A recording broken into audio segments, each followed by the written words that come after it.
होली पर्व को शांतिपूर्ण तरीके से मनाने को लेकर बुधवार को धनबाद टाउन हॉल में शांति समिति की बैठक आयोजित की गई। बैठक की अध्यक्षता उपायुक्त आदित्य रंजन ने की, जिसमें एसएसपी प्रभात कुमार सहित विभिन्न क्षेत्रों के प्रशासनिक अधिकारी, पुलिस पदाधिकारी और शांति समिति के सदस्य उपस्थित थे। उपायुक्त आदित्य रंजन ने कहा कि जिस तरह नगर निगम चुनाव शांतिपूर्ण तरीके से संपन्न हुआ, उसी तरह होली का त्यौहार भी शांति और भाईचारे के साथ मनाया जाएगा। इसके लिए सभी संबंधित अधिकारियों और आवश्यक दिशा निर्देश दिए गए हैं। उन्होंने स्पष्ट कहा कि बिना अनुमति किसी भी प्रकार का विजय जुलूस नहीं निकाला जाएगा। जरूरत पड़ने पर धारा 160 का उपयोग भी किया जाएगा। उपायुक्त ने जिलेवासियों को होली और रमजान की शुभकामनाएं दी और सभी से आपसी सौहार्द बनाए रखने की अपील की। आगामी होली पर्व को लेकर के आज डीसी साहब की अध्यक्षता में शांति समिति की बैठक की गई है। इसमें जो भी शांति समिति के सम्मानित सदस्य उपस्थित हुए थे, उनके द्वारा अपने अपने क्षेत्र से जुड़े हुए समस्याओं को रखा गया है और उसका निदान करने के लिए संबंधित अधिकारी को निर्देश दिया गया है। और साथ में हम लोग अन्य पर्व त्यौहार की भांति इस पर्व को भी कैसे शांतिपूर्वक मनाना है, किसी प्रकार का कोई इंसिडेंट पूरे जिला में कहीं नहीं हो, इसके लिए जो हमारे तमाम पदाधिकारीगण थे उनको दिशा निर्देश दिया गया है। और होली और होलिका दहन को लेकर के तमाम जो एहतियात के रूप में जो भी सावधानियां बरतनी है वो हम लोग बरतेंगे। हुड़दंगियों पर विशेष नज़र रखना, होलिका दहन के समय कोई अनवांटेड जा करके किसी के घर, किसी के प्रॉपर्टी में कोई आग नहीं लगा दे, उसके लिए विशेष निगरानी बरतना। और होली के दिन में जो सड़क पे लोग निकल करके किसी को ज़बरदस्ती रंग लगा देना, गुलाल लगा देना, इस सब पर पुलिस की नज़र रहेगी ही रहेगी। और मैं आपके माध्यम से तमाम जिलेवासियों को अग्रिम बधाई देते हुए ये उनसे अपील करता हूँ कि ये हर्षोल्लास का पर्व है, खुशी का पर्व है। इसमें अगर कोई नहीं चाहता है आपके साथ खेलना तो बिल्कुल उसके साथ ज़बरदस्ती नहीं करे। और ये कि कोई धर्म विशेष के ग्रुप अगर नहीं चाहते हैं तो डेफिनेटली आप दुखी करके होली नहीं मना सकते हैं किसी को। तो जो नहीं स्वतंत्र से है, जो खेलना चाहता है उनके साथ खेले।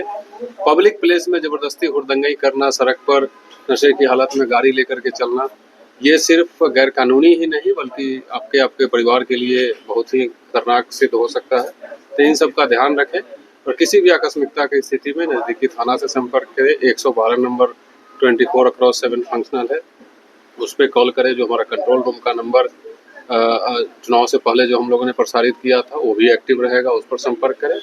और सभी जिले वासियों से लास्ट में एक और अपील है कि आपका जिला है, आपका शहर है, आप लोग कोई भी ऐसा काम नहीं करें जो जिला के लिए बदनामी का कारण बने। सब लोग मिल करके और बहुत अच्छे से हर पर्व की त्योहारी इसको अच्छे से मनाएं। हाँ, सुबह सूचना मिली है कि किसी के द्वारा ऐसी धमकी आई है। वहाँ सिटी एसपी के नेतृत्व में पूरा फोर्स लगकर जो भी कार्रवाई करनी है वो हो रहा है और मैं भी अभी जाकर के एक बार देखता हूँ। सर, होली में देखा जाता है कि जिस हुड़दंगियों में बाइक राइडर जो लहरिया कर चलाते हैं और व्हाट्सएप में या सोशल मीडिया पर गलत मैसेज देते हैं, तो क्या करना है सर? ये दो विषय हैं। मैंने बता ही दिया। हुड़दंगे और जो स्टंट राइड वगैरह करते हैं उनके लिए मैंने बता दिया है। और सोशल मीडिया पे हमारा सोशल मीडिया सेल हमेशा एक्टिव रहता है, उसको विशेष करके होली के लिए एक्टिवेट कर दिया गया है। सब पर हमारी नज़र है। मैं अगेन सब लोगों से बताता हूँ कि कोई भी अगर गलत करेंगे तो डेफिनेटली हो सकता है उस समय के लिए क्षणिक वो भाग जाए या पकड़ में नहीं आए, लेकिन उनको फिर कानून के गिरफ्त में आना ही आना है। अभी आप देखे होंगे इलेक्शन के दिन एक छोटी सी नोक झोंक के कारण लोग वहाँ कुछ उपद्रव क्रिएट करके और फिर भाग गए, बट उस दिन बच गए। बट अभी FIR हुई है और डेफिनेटली जेल जाएंगे। तो मैं होली के लिए यही बोलना चाहता हूँ कि आप एकदम हर्षोल्लास का पर्व है, बढ़िया से खेले और कोई भी ऐसा काम नहीं करे कि फिर आपकी होली थाने में या फिर जेल में गुजारनी पड़े। कहाँ से कुछ पता चला? अभी डिटेल में नहीं देखा हूँ, वहाँ सिटी एसपी साहब कार्रवाई कर रहे हैं, मैं जा करके देख रहा हूँ और जो भी आवश्यक कार्रवाई है हम लोग करेंगे। इससे पहले रांची में भी 12 फरवरी को ऐसी घटना हुई थी, वहाँ पे बम की अफवाह उड़ी थी। मैं यहाँ के लिए मैं जो था बताया हूँ और अभी हम लोग देख रहे हैं। शांति समिति की बैठक हुई और सबसे पहले तो मैं सभी शांति समिति के सदस्य, पदाधिकारी और प्रेस मीडिया के भाई बंधु को धन्यवाद दूंगा कि धनबाद में चुनाव बहुत अच्छे से शांतिपूर्ण तरीके से होगा। उसी की चर्चा को आगे बढ़ाते हुए हम लोग को उन्होंने संदेश यही दिया है कि होली भी हम लोग के यहाँ शांतिपूर्ण तरीके से हो और उसके लिए हम लोगों ने सभी ऑफिसर्स को निर्देश दिया कि अपने अपने क्षेत्र में सतर्क रहेंगे, ज़रूरत पड़े तो 107 की कार्रवाई करेंगे। एक्साइज को अलग से निर्देश दिया गया है कि ऐसा कोई इलिसिट लीकर का अगर कहीं पर डिस्पैच, सेल, स्टोरेज है तो उस पर कार्रवाई करेंगे। और सभी क्षेत्रों में लोग किसी भी तरह का कोई विजय जुलूस या अदरवाइज कोई जुलूस निकालेंगे वो बिना परमिशन के नहीं निकालेंगे, क्योंकि चुनाव का रिजल्ट और होली भी साथ साथ होने का हम लोगों का अंदेशा है।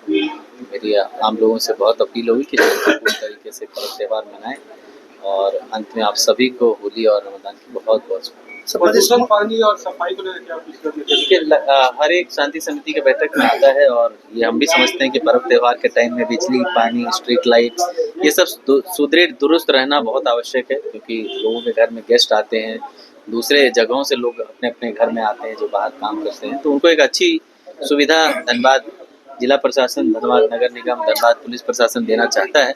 तो उसके लिए जो भी ऐसी कोई कमी होगी हम लोग उसको पूरा करेंगे। सब मजिस्ट्रेट की नियुक्ति वगैरह वो अभी ऑर्डर जैसे ही जॉइंट ऑर्डर इशू होगा उसमें सभी जगह मजिस्ट्रेट पुलिस फोर्स की नियुक्ति होगी।